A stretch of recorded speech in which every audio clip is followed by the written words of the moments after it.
कभी कोई बहू अपने ससुराल वालों से आज तक खुश हुई है भला? बस मौका मिलना चाहिए इन्हें तो शिकायतों का पुलंदा लेकर बैठ जाती हैं। जब देखो ससुराल वालों को देखकर बस मुंह सूजा रहता है और मायके वाले आ जाएं तो चेहरे पर से मोती झड़ते हैं। ननंदे ही चुपती हैं लोगों को, खुद की बहनें नहीं। सारा अपनापन तो सिर्फ अपने ही मायके वालों के लिए होता है। संडे का दिन था। सुमित्रा जी बड़बड़ाई जा रही थी और यहाँ सुलोचना अपने कामों में लगी हुई थी। पता था कुछ भी बोलना अपने ही सिर फोड़ने के बराबर है, इसलिए चुपचाप कामों में लगी थी। या तो रोज का ही तमाशा था, वर्किंग है इसलिए रोज तो बच जाती थी, पर आज संडे है तो सुनना ही पड़ेगा। आज तो फिर भी सुमित्रा जी अकेले ही बैठी थी, नहीं तो बेटा संदीप भी साथ में बैठकर पंचायत कर रहा होता था और दोनों माँ बेटे का फेवरेट टॉपिक भी सुलोचना ही होती थी। भगवान जाने ये बेवजह की अफवाह कौन फैलाता है कि औरतों को ही सिर्फ पंचायत का शौक होता है। कभी किसी घर में अगर बहू पुराण चल रही हो तो देखा करो गौर से, घर के पुरुष भी मिर्च मसाला लगाकर चटकारे लेकर पंचायती करते हैं। खैर थोड़ी देर पहले ही सुलोचना की दीदी और जीजा जी आकर गए हैं।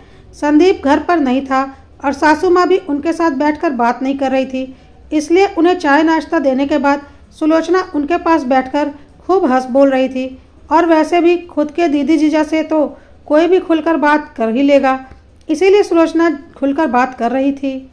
बस यही बात सुमित्रा जी ने पकड़ ली और उसे सुनाई जा रही थी। अरे हमारी भी बेटियां आती हैं, लेकिन मजाल है कोई इतना हंस बोल ले उनसे। एक तो बहुएं खुद ही फर्क करती हैं ससुराल वालों और मायके वालों में, ऊपर से कहती हैं कि ससुराल वाले हमें अपना नहीं मानते।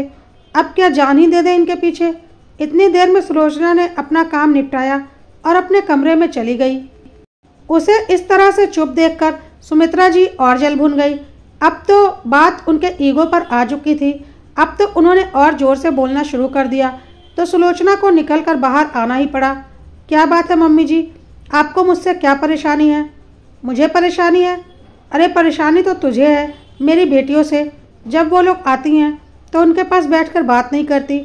अरे मेरी बच्चियों की एक ही भाभी है, थोड़ा सा मान सम्मान दे दोगी तो तुम्हारा क्या बिगड़ जाएगा? मेरे बच्चों का भी मन भरा रहेगा अपने मायके से। माफ़ करना मम्मी जी, लेकिन मुझे भी चुपचाप बैठने का कोई शौक़ नहीं है, पर पता तो चले कि कब कौन सी बात पकड़ ली जाएगी, इसलिए चुप रहती हूँ, कहकर सुलोचना अपने कमरे में चली गई। सुमित्रा जी को अपनी और अपनी बेटियों की गलतियाँ अच्छे से याद आने लगी। जब सुलोचना शुरू में शादी होकर घर आई थी और जब भी साथ बैठकर कोई बात करती थी तो उसकी हर बात को पकड़कर उसका मुद्दा बना दिया जाता था और जब तक सुलोचना माफ़ी न मांग ले उस मुद्दे को रबड़ की तरह खींचा ही जाता था। 7 महीने पहले जब सुमित्रा जी की बेटियां आई थी तब सब लोग बैठकर बातें कर रहे थे और सुलोचना रसोई में काम कर रही थी। अभी सबको खाना खिलाकर फ्री हुई थी, इसलिए रसोई की सफाई कर रही थी। इतने में छोटी ननद ने कहा, भाभी जरा 1 कप चाय बना लो। सुलोचना सारा काम छोड़कर चाय बनाने लगी और चाय बनाकर ले आई। देखा तो ट्रे में 3 कप चाय ही थे। यह देखकर सुमित्रा जी ने कहा, बहू या तो सिर्फ 3 कप चाय है, हम तो 4 लोग हैं। मम्मी जी आपने ही तो कल मना किया था कि खाना खाने के बाद मैं कम से कम 1 घंटे से पहले चाय नहीं पीऊँगी, आपको गैस की समस्या हो जाती है ना। वाह भाभी, अपनी सास को ही चाय पीने से मना कर रही हो, वो भी उन्हीं के घर में। वाकई आपकी हिम्मत की दाद देनी पड़ेगी।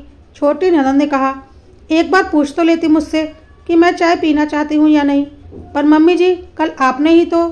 अब तुम मम्मी को बताओगी कि उन्हें क्या करना है और क्या नहीं। मम्मी की 1 कप चाय भी तुमसे भारी पड़ रही है। अभी तो मेरे सामने ही मम्मी से ऐसा व्यवहार कर रही हो तो मेरे पीठ पीछे पता नहीं क्या करती होगी। संदीप ने कहा, जैसे सुलोचना उसकी माँ पर अत्याचार करती हो। पर संदीप मैंने तो, अरे हद है, जुबान पे जुबान लड़ाई जा रही हो। ऐसा नहीं कि अपनी गलती ही मान ले। अब की बार बड़ी ननद ने कहा। उसके बाद तो जब तक चारों ने मिलकर सुलोचना को जी भर के सुना नहीं लिया तब तक उसका पीछा नहीं छोड़ा। सुलोचना की तो आंखों में आंसू ही आ गए। चारों अपनी टीम बनाकर एकजुटता का सबूत देते, जैसे पता नहीं सुलोचना बहू नहीं बल्कि किसी प्रतिद्वंदी परिवार से हो। वो दिन था और आज का दिन है। सुलोचना कभी इन लोगों के साथ बैठकर बात तक नहीं करती। जितना जरूरी होता है उतना ही बोलती है। शुरू में तो घुटन सी भी होती थी, इस कारण से उसने जॉब ज्वाइन कर लिया। हालांकि संदीप और सुमित्रा जी ने मना भी किया था, पर सुलोचना नहीं मानी। अब घर का काम निपटाती है और अपने वर्किंग प्लेस पर चली जाती है।